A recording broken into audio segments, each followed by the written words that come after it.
ఏమి కావాలన్నా నగరం నుంచే కాదు రాష్ట్రం నలుమూలల నుంచి ఎవరి ఇంట్లో పెళ్లున్నా ఎవరి ఇంట్లో పండగ ఉన్నా ఏమి కొనాలన్నా ఇక్కడికి వస్తే అన్ని అందుబాటులో ఉండే విధంగా ఈనాడు 240 ఎకరాలలో 2400 కోట్ల రూపాయలు వెచ్చించి అంతర్జాతీయ స్థాయిలో ఈ రోజు కోహెడా ఫ్రూట్ మార్కెట్ ను మనం ప్రారంభించుకుంటున్నామని చెప్పడానికి నేను సంతోషపడుతున్నా.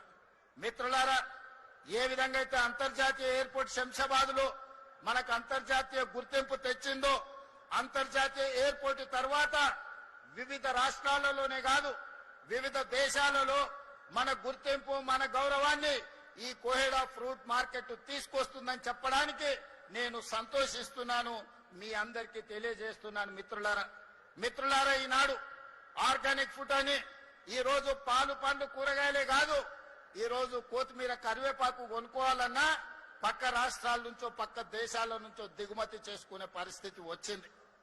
ఈ రోజు మన రైతాంగం ఇవి పండించకపోవడం వల్ల మన రైతాంగం వడ్లు మొక్కలు జొన్నలు పరిమితమైన పత్తి మిర్చి ఈ 4-5 పంటలే పండించడం వల్ల ఈ రోజు విపరీతమైన ఒత్తిడి పెరిగి ఈ రోజు ప్రజల కష్టాలు తీర్తలేవు. కూరగాయల ధరలు ఆకాశాన్ని అంటుతున్నాయి. పేదవాడు బజార్లోకి సంచి నిండా రూపాయలు తీసుకెళ్తే జేబులో కూరగాయలు తెచ్చుకునే పరిస్థితి ఈ రోజు మోడీ గారి ప్రభుత్వంలో ధరలు పెరిగినాయి.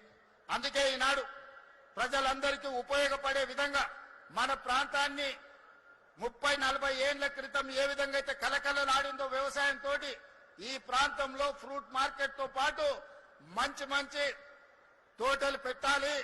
మామిడి పండ్లు, బత్తాయి పండ్లు, మోసంబి పండ్లు ఇట్లా ప్రతి ఫ్రూట్ మన ప్రాంతంలో ఈ రోజు పండించాలి.